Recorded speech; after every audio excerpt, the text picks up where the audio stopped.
5 स्थान है जहां पर भगवान शंकर को चढ़ा हुआ जल यदि हम लगाते हैं तो हमारे 9 ग्रह, चाहे शनि हो, चाहे राहु हो, चाहे केतु हो, चाहे बृहस्पति हो, सारे ग्रह हमारे अनुकूल हो जाते हैं। 5 स्थान बताएं और बड़े सावधानी से स्मरण करिएगा उन 5 स्थानों का। शिव जी पे चढ़े हुए जल को यदि हम झेल कर अपनी नेत्रों पर लगाते हैं, मस्तिष्क पर लगाते हैं, कर्णों पर लगाते हैं, कंठ पर लगाते हैं और अपने हृदय पर लगाते हैं तो व्यक्ति की जिंदगी में कैसा भी ग्रह का दोष हो वो धीरे धीरे समाप्त होते चलेगा। नेत्र, कर्ण, मस्तिष्क, कंठ और हृदय,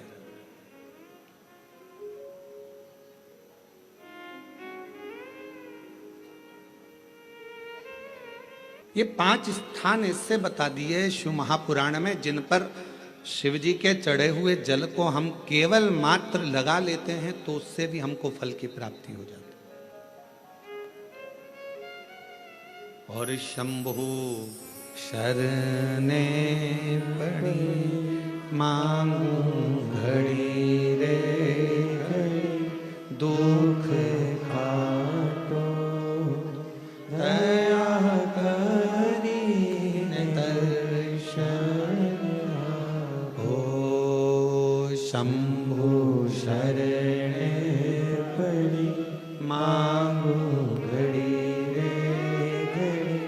दुख काटो दया करी दर्शन आगो। 5 स्थान शिव जी को चढ़े हुए जल को लगाने का। पहला स्थान बोलिए, जम के बोलो जरा, नेत्र। दूसरा स्थान कर्ण, तीसरा स्थान मस्तिष्क, चौथा स्थान कंठ और 5वां स्थान अपना हृदय। मात्र ये 5 स्थान शिव जी के चढ़े हुए जल को आप अगर लगा लेते हो तो तुम्हारे ऊपर किसी ग्रह, चाहे शनि हो, चाहे राहु हो, चाहे केतु हो, चाहे मंगल हो, कोई ग्रह आप पर भारी नहीं रह सकता।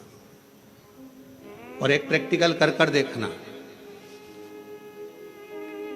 शिव महापुराण सुना करो तो प्रैक्टिकल जरूर करा करो, क्योंकि आपको मालूम पड़ना चाहिए कहीं सीओर वाला महाराज झूठ तो नहीं बोल गया।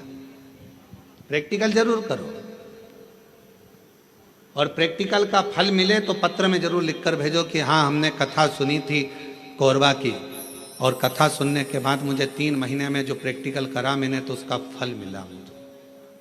प्रैक्टिकल करो। जिस लड़की को, जिस लड़के को मंगल है और ब्राह्मण देवता ने यदि आपको कहा कि इनको मंगल है, इसकी शादी में देरी हो रही है, मंगल के कारण अगर शादी रुक रही है, देरी हो रही है, विवाह में देरी हो रही है, तो उस बेटी और बेटे को 3 महीना लगातार शिवजी पे चढ़े हुए जल को इन 5 स्थान पर लगाना प्रारंभ कर दे। 3 महीने के बाद वो खुद कहेगा कि हाँ हमारा संबंध जम गया, हमें मंगल से कोई दोष नहीं लगा। स्वयं शिव कृपा करते हैं, स्वयं शंकर करुणा।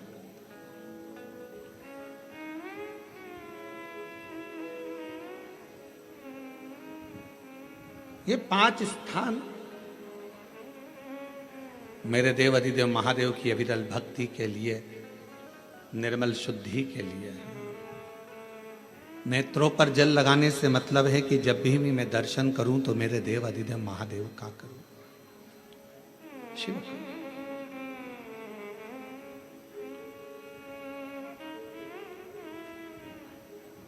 कंठ पर जल लगाने से मतलब है कि मेरे मुख से जो वाणी निकले, और मान लो मेरे मुख से कोई अपशब्द निकल गया तो किसी का बुरा ना हो जाए।